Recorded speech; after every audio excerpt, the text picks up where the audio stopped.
What is up, guys? Today we're going to be discussing The Bad Batch Season 3, Episode 8. Episode, I guess. Don't even remember what the title was called, but I know that Fennec Shand was in it, so that was cool to see. Basically, it just starts out, we're on Pabu. Still haven't seen Fat Mace, unfortunately. Dang shame. I hope we get to see him before the season ends. But it's kind of a joke. But legit, I kind of want to see him back. I don't even know why. He's become such a meme now he's like legitimately a character that I like for some reason. It's funny, but we didn't get to see him, unfortunately. But we see the Marauder, and we actually see Fee in this episode for a brief second. Talking about like bounty hunters that would know about the M count. So, because basically what we're doing in this episode is Hunter and Wrecker go on a mission to find a bounty hunter that knows about M counts, because as Rex said in the last episode, they need to find out why the Empire is after Omega and why she's so important to them so they can protect her better. So in order to do that, they need to find out what this M count stuff is that the Empire's after. And again, Fee tells them that there's bounty hunters that are after people with high M counts, which is midichlorians. I don't know why they don't just say midichlorians, but whatever. So then they're in the right location, because then they're like, okay, well, I think we know a bounty hunter that might know about M counts, and of course they're referring to Fennec Shand, who they met in the first season that was after Omega. So they figure like, okay, well, Fennec Shand's been after Omega before, and she's a high-profile bounty hunter, so she must know about this stuff. So let's go talk to her. And for once, Hunter actually stands up to Omega and doesn't just let her do whatever she wants. He actually makes her stay behind with Crosshair and doesn't go along with Hunter and Wrecker. So it's a Hunter and Wrecker focused episode, which I kind of like. We had one previous episode that was like that, which was episode 2, but that wasn't the greatest episode. So we get another chance, and this episode, I'll just say it off early, it's better than that last episode, but not by much, I would say. Still kind of, fillery-ish, but there is some important stuff in it. Like I said, Hunter actually defies Omega for once and actually acts like a good father and makes her stay behind with Crosshair, so she's not long on this mission for once. So good on Hunter for doing that. But they find Fennec Shand at a bar, very A New Hope reference. They kind of go into a bar that's similar to the bar Luke Skywalker and Ben Kenobi enter. There's a fight that breaks out, and I'm pretty sure one of the species involved was like the same species that initiated a fight with Luke Skywalker, so that was kind of cool to see.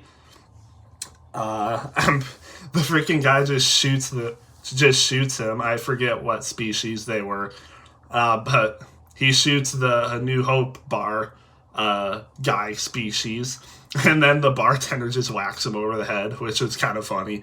But the Bad Batch, they meet up with Fennec, but she says she'll only give them the information because obviously information's valuable. She says she won't give them the information unless they do this mission for her. And it was cool because she wanted them to track down a Hux species member who was giving the Haxian Brood crime syndicate a run for their money. And the Haxian Brood is also tie into Fallen Order Jedi Survivor, I'm pretty sure. They were a crime syndicate first seen in the Fallen Order game, so that's a cool mention. And then the Hux species is the species that the Kaleesh warriors, which included General Grievous, fought against in Legends. It might be canon as well, I don't know, but the Hux species were the species that Grievous and the Kaleesh warriors fought against in the wars, or in their own wars, so that was a cool tie-in with them. again, I don't know if that's canon or not, but it's Legends for sure. So again, cool tie-in. And apparently the Huck species were first seen at the Cantina Bar in Mos Eisley as well, I think. It's either Mos Esper or Mos Eisley where the bar was. I don't know. But again, a lot of cool references in this episode, which I liked. So yeah, that guy was giving the Haxian Brood a run for their money, which again was another cool reference. So Fennec Shand, Hunter, and Wrecker have to go after this guy, and they have a little problems. There's like bombs on the main alley. Fennec says it's smarter to disarm them than to just go around because that's what the target is expecting. So they disarm them and they almost get eaten by Star Wars space crocodiles, but they're able to manage. Sorry. And Wrecker actually, I would say Wrecker would put in the most work through this episode, which was good to see. It's not very many times we see Wrecker be like the MVP of an episode, so it was cool to see him doing work. It was cool to see him stand up against Fennec, because Fennec, of course, was being a little bossy pants towards them, which was a little annoying. Like, it's like, oh, I'm the superior women, you'll do what I say, men, but it's fine. But Wrecker actually was standing up to her a good amount of times, so it was fun to see Wrecker doing that. It just got to a point where I was like, I wish one of you two would just start fighting her, because she's getting a little out of pocket with you guys. She's kind of bossing you around a little too much. So, but it's whatever. They eventually are able to capture the Huck species guy. And then Fennec, of course, being Fennec, says, oh, I don't actually have the information about M counts, but I know someone who does, so I'm going to get in contact with them, and you guys will just have to trust me. So, of course, they trust her, and then once Fennec gets on the ship, she contacts the mysterious person about the M count stuff and mention the 2 clones.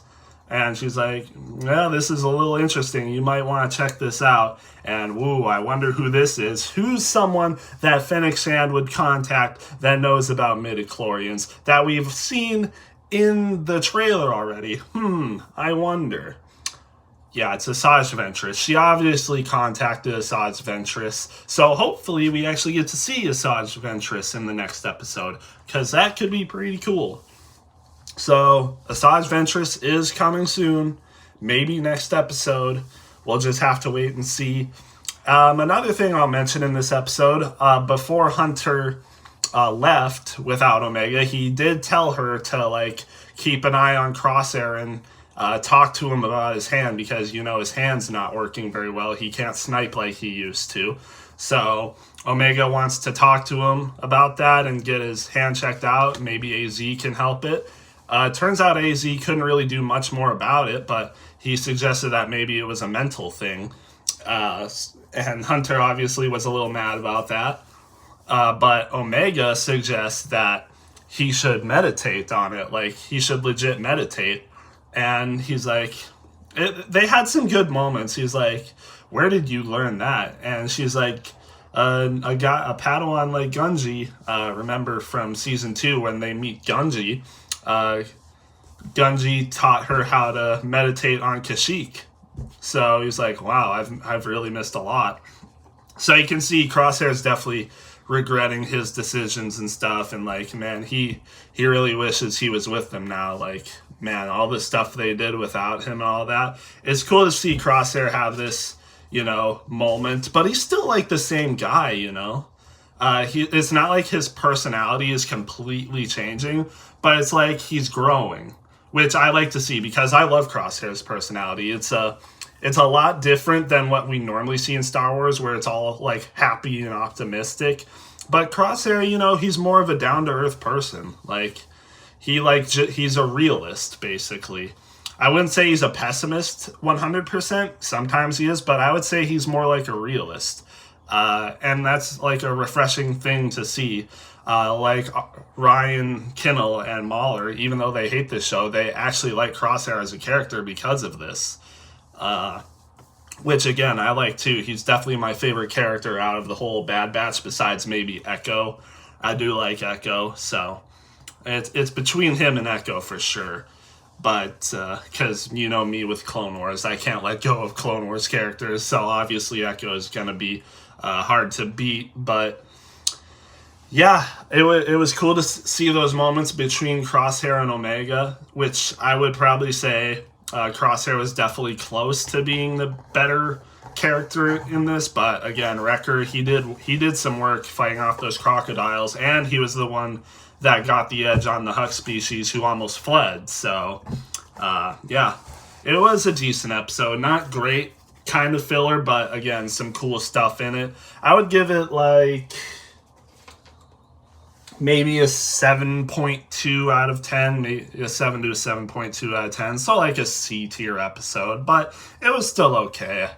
I was really hoping they would pick it up like sooner rather than later.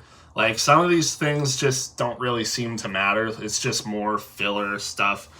And I know how people get when you mention the word filler, but I thought it would be a little more fast paced is what I mean to say.